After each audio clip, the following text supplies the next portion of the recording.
Hey guys, Disler Magic here. We've got a really interesting story coming out of Hasbro in that they're about to be sued, allegedly. Levi and Korinsky LLP are a legal firm that are trying to put together a class action lawsuit on behalf of any interested investors who were dumb enough to put their money into Hasbro in the first place. I mean, how out of touch can you possibly be? It's got to be a bunch of like ESG libtards or people who just go, big company equal money. Oh, look, dividends. Of course, this is all in my opinion. It's not investment or legal advice. This entire video is just a news story mixed with my opinion. But yeah, they're not so happy with the drops and drops and drops from the massive mismanagement from Hasbro.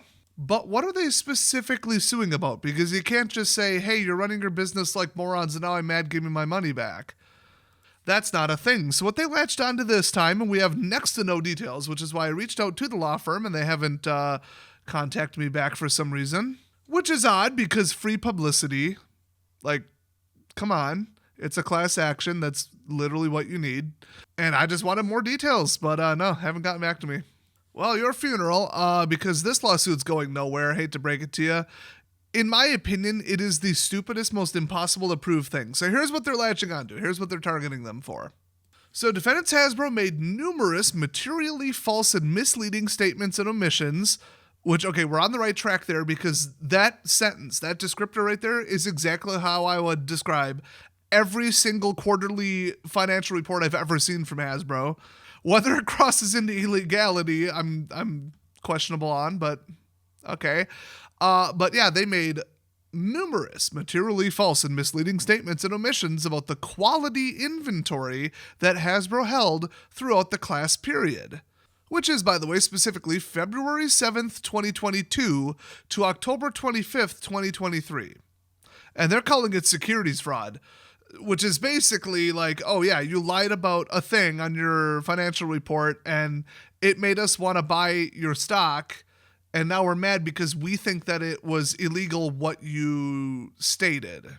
I wish they had exact statements, sentences, exact line items, but I mean, I've read these reports and I kind of know where they're going with this. And the funny thing is, it mostly affects Wizards of the Coast. And they weren't even the ones to reduce their inventory very much. But people are saying that this mostly affects Wizards of the Coast and the Magic the Gathering inventory.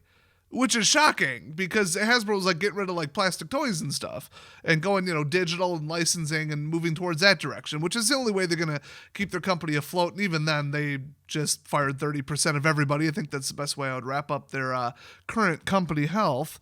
So they issued either some numbers, some statements, or both about the quality inventory that Hasbro held throughout the class period, and represented that its rising inventory levels reflected outstanding and anticipated demand rather than excess supply that outpaced waning demand.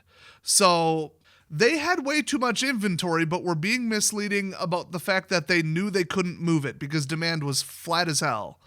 That's the one part where I'm like, okay, maybe, but they literally said themselves, outstanding demand or anticipated demand.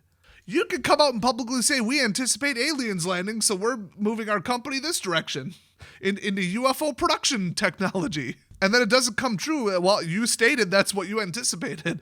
So when they themselves say, well, Hasbro said they anticipated higher demand, that's where you're going to have a hell of a time proving it. But they very shortly after liquidated like a ton of their inventory, saying, whoa, we made way too much of everything. We got to get rid of this. So they're saying that they knew that at the time and were trying to drag along the investors, especially right after like COVID-ish, and say, hey, no, everything's great. Look at these giant inventory numbers. The inventory numbers are going up. Here's why. Outstanding demand and anticipated demand. And then like the very next quarter just dumped everything and we're like, whoa, we got to liquidate this. We have way too much inventory. So like, I could see it, but man, to prove this in court. The only way this is in and out of court settlement done is if they had a whistleblower, a reliable whistleblower who brought receipts, literal receipts. And that's where it gets interesting. Remember, I just mentioned that Hasbro fired 30% of their staff.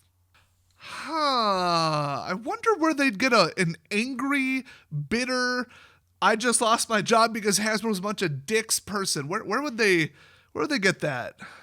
I mean, I think of like 10, 20, 30,000.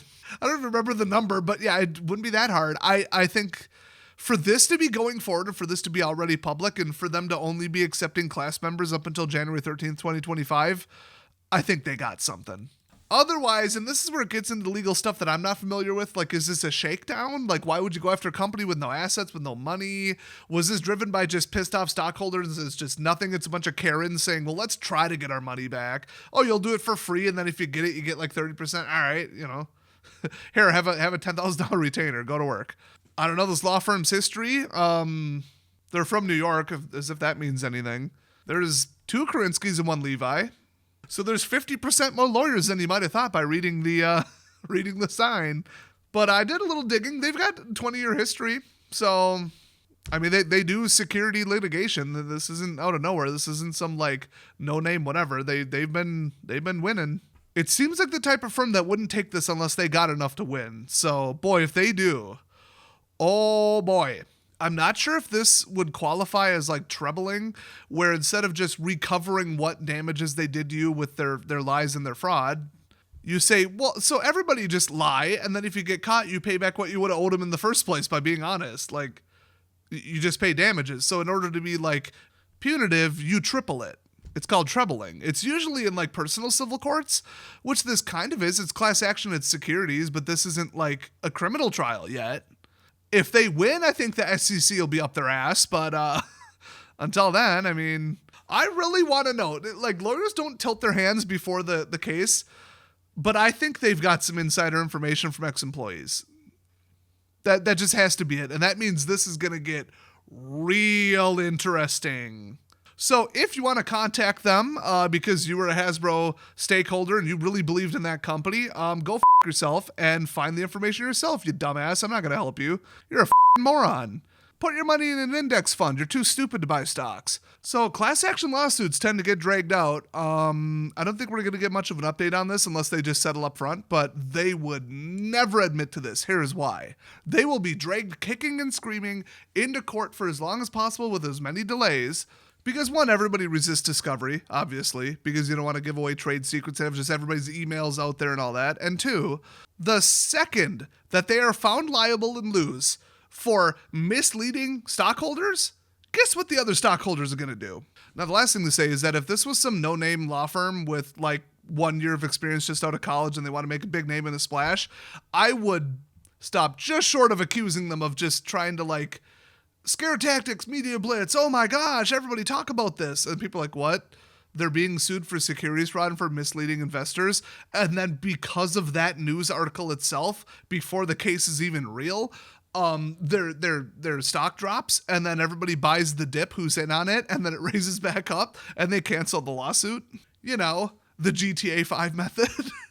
Oh yes, that was surely the first instance of that happening. Yeah, this would look like that.